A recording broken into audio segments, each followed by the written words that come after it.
What is up, everybody? You got Tone here, bringing you my ICBA Season 1 Week number 5 battle.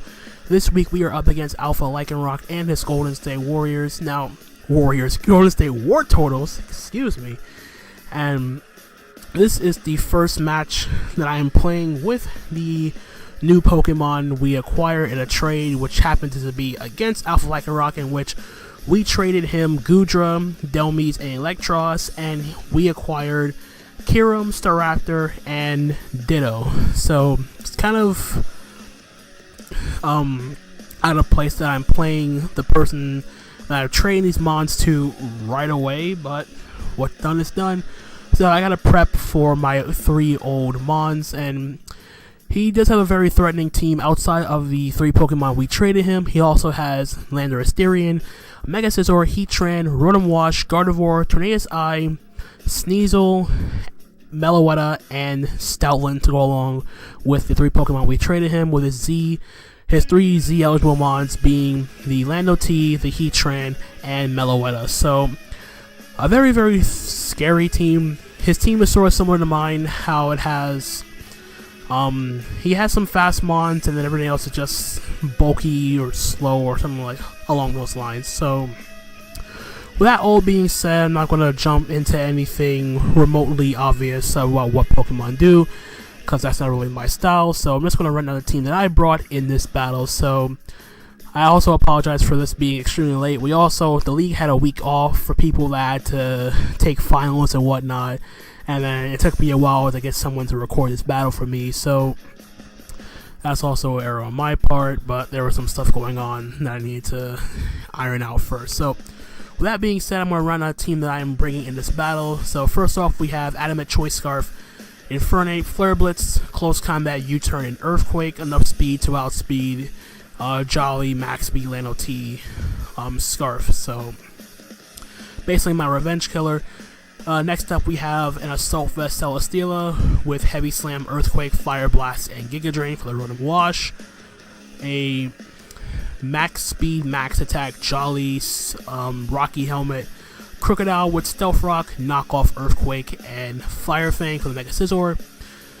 Specially defensive Gashadon with Scald, Earth Power, Toxic Recover, Sticky Hold, and Rindo Berry. Didn't need Storm Drain because his only water type Pokemon is Rotom Wash, which I can essentially hard wall, barring he has HP Grass on that. Number 5, one of the Pokemon we acquired in the trade, we got Choice Specs Kyurem with Draco Meteor, Ice Beam, Earth Power, and HP Fire. And lastly, we have Mega Venusaur with Synthesis, Giga Drain, Sludge Bomb, and Hidden Power Fire. So looking at this team, I figured my safest lead would have been Infernape. I didn't want to show that I was Scarf right away, but I felt as though it was the best overall lead.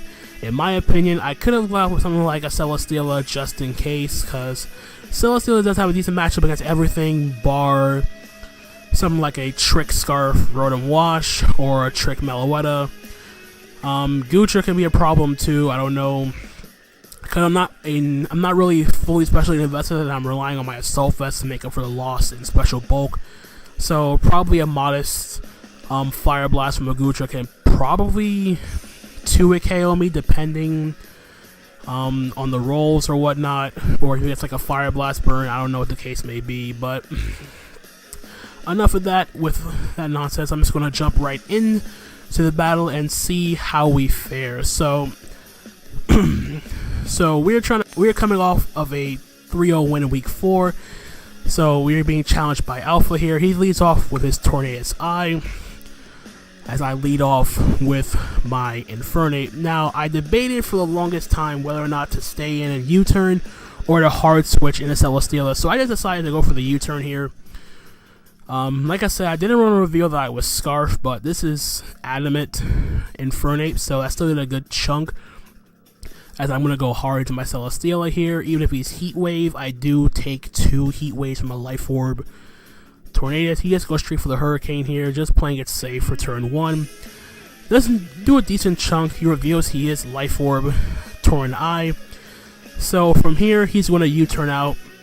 And I believe this turn I just go for the safe Heavy Slam here, just in case, as he crits me, it didn't really matter.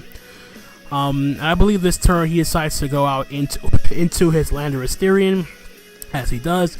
So I'm just going to get off a heavy slam here. He is going to intimidate me.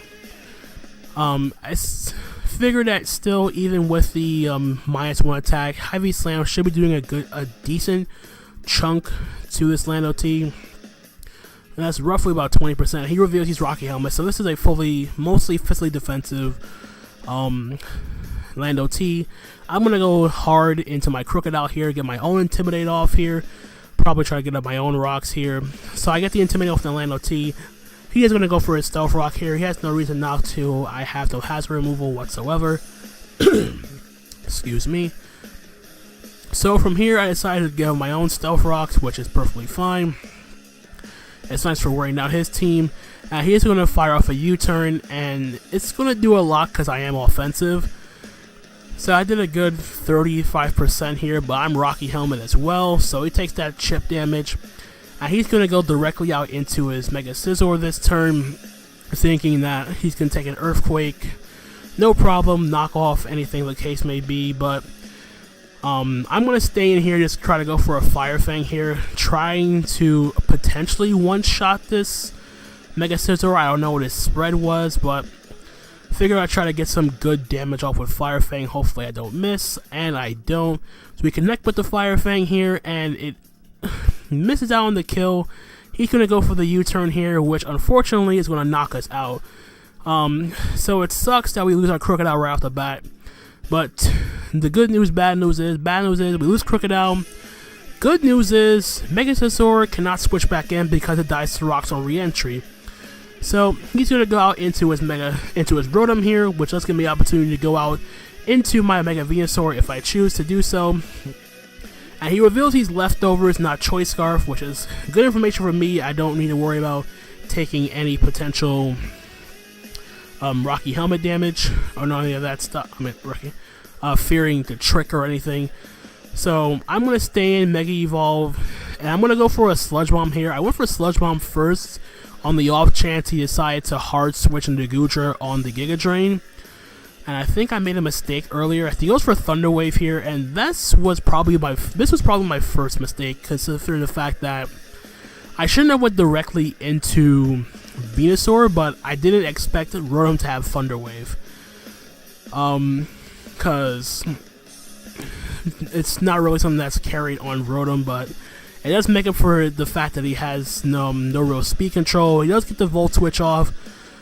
It's totally fine by me. I'm going to go, and he's going to go hard into this Goodra this turn. Yes, he does. So I'm going to fire off another Sludge Bomb here, because I really have no reason not to. And I believe the mistake I made was the fact that I'm not running Giga Drain on this. Yeah, I remember now. I'm not running Giga Drain on this Mega Venusaur. I am running Earthquake over Giga Drain. So I'm Synthesis, Earthquake, Sludge Bomb, HP Fire, because I figured Rotom Wash was his only Pokemon weak to grass, so I figured bringing Giga Drain would be a waste of time. And now he starts setting up curses, and I'm like, okay, so we're going to be playing this game now. But since I see Curse on Goodra, he's not Fire Blast, he's physical. The way he's playing this Goodra, it leads me to believe this is Crowdra with Wrestling Talk, Curse, and more than likely his fourth move would be Dragon Tail. So me staying like this wasn't really the best idea, but considering I see his set now, I was just trying to go for the poison and force him to rest, because what I really want to happen is I'm trying to get into a situation where I can get my Kyurem in and scare him out with an Ice Beam, because looking at the team that he brought, Mega Scizor dies to re-entry, so his only real ice switching to my Specs Kyurem would either be a specially defensive Rotom Wash, or an Assault Vest Meloetta, which can easily eat up 2 Ice Beams from a Specs Kyurem. So what I'm trying to do is get into a situation where I try to get my Kyurem in, he goes for Sludge Bomb again, and he goes for the rest, and I'm like, okay, that was probably a turn for me to go out into my Kyurem, but I couldn't risk him going for Dragon Tail this just on the off chance he goes for Dragon Tail. And now I'm forced to stay in for two reasons. I'm staying in because I want to get damage off on this Goodra on its lowered special defense, even though Goodra has stupid high special defense and he's at +3 defense. He sleep talks to Dragon Tail, but unfortunately for him, he missed. So good for me in a sense, but it's pretty much a losing battle here as I see I get fully paralyzed again from the Thunder Wave. He's going to get sleep. He's going to go for the sleep talk one more time. I believe this time he gets another rest. Excuse me. As he goes for rest, yeah, so it fails. So I'm trying to just keep going for a Sludge Bomb here. It's kind of a waste, so to speak, because if I run out of Sludge Bombs, I can't really do much to Torn. But then again, not like it does, going to stay in anyway.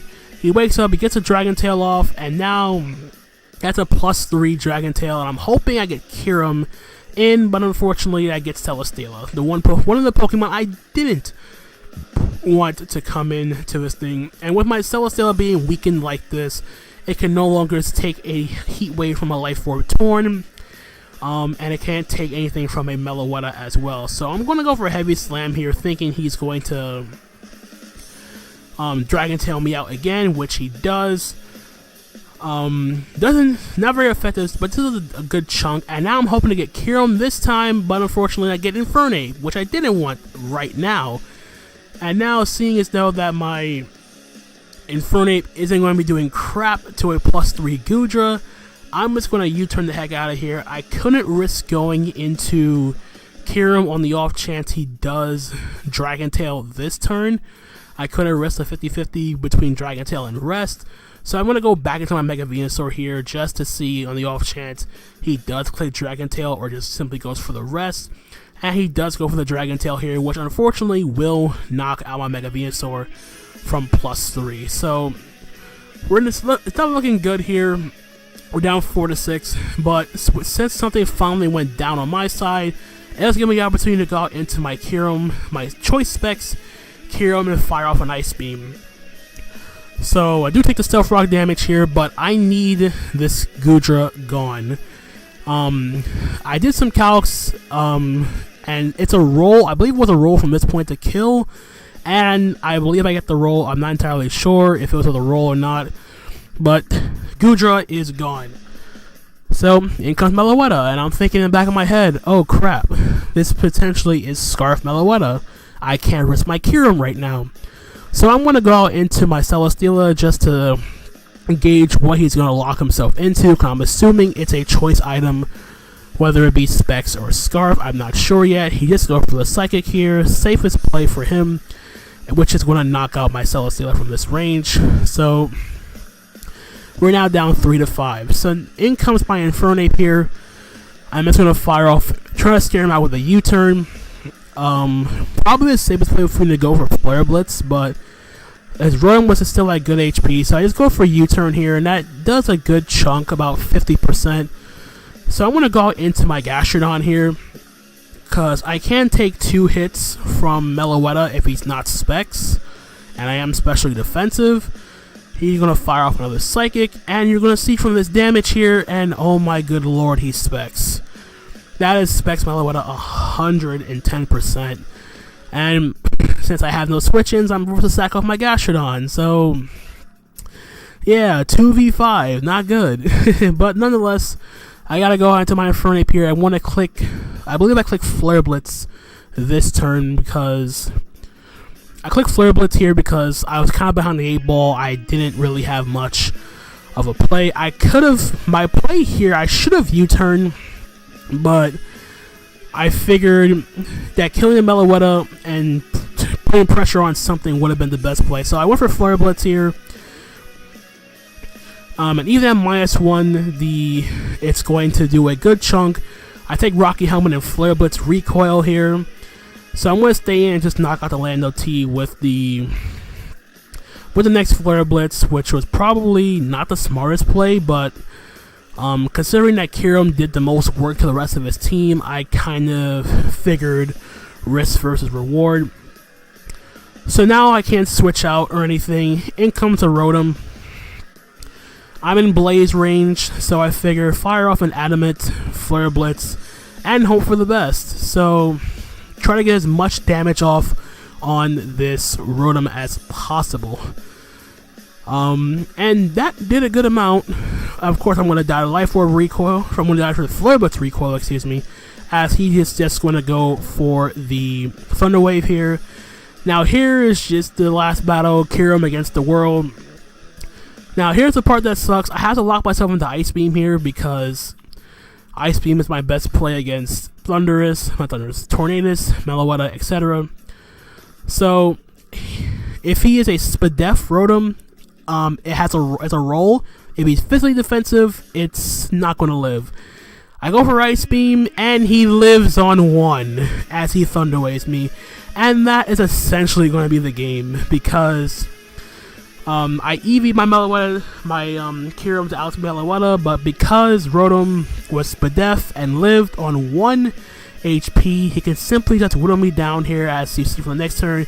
He's going to go for Pain Split to ensure that any of his Pokemon, whether it be Torn or Meloetta, is going to kill me with the next attack. I'm forced to go into Ice Beam here, and the thing that sucks the most was if I had Dragon Pulse over Draco Meteor, it would have been a lot safer. I wouldn't have been paralyzed because Dragon Pulse would have knocked out this Rotom 110%. I wouldn't have had to worry about a roll for Ice Beam. Dragon Pulse had a chance to kill Meloetta. I had to dodge a Hurricane from dodge Hurricane from Torn, and Mega Scizor died to Stealth Rock Reentry. But in comes Meloetta, takes the Stealth Rock damage. She's gonna fire off a Hyper Voice, and we are unfortunately going to take a 3-0 loss in this battle. So good game to Alpha Lycanroc. He definitely had the better team. He played a lot better than I did in this battle. So it was just poor play on my part for the most part, but nonetheless, it is a 3-0 loss. We are now 3-2 with a +2 differential, and still somewhat in the playoff chase as we reach the halfway point in the season. But despite the loss, I do feel as though that I could have played a lot better, and I think the main thing was the fact that he was a Spadef Rotom.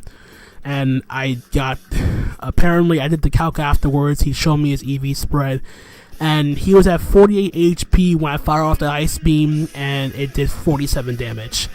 The absolute high roll was 48, so it is what it is. Though I'm not gonna complain or worry about rolls or anything like that. It's just how the game plays. I'm not gonna get too self-conscious about it. So despite the loss, if you guys did enjoy this battle, leave a like, leave a comment, check out Alpha Lycanroc's side of the battle. I encourage you to do so. And that's going to be it from me. My Week 6 opponent is going to be the New London Zoroarks, coached by U-Turn Crobat.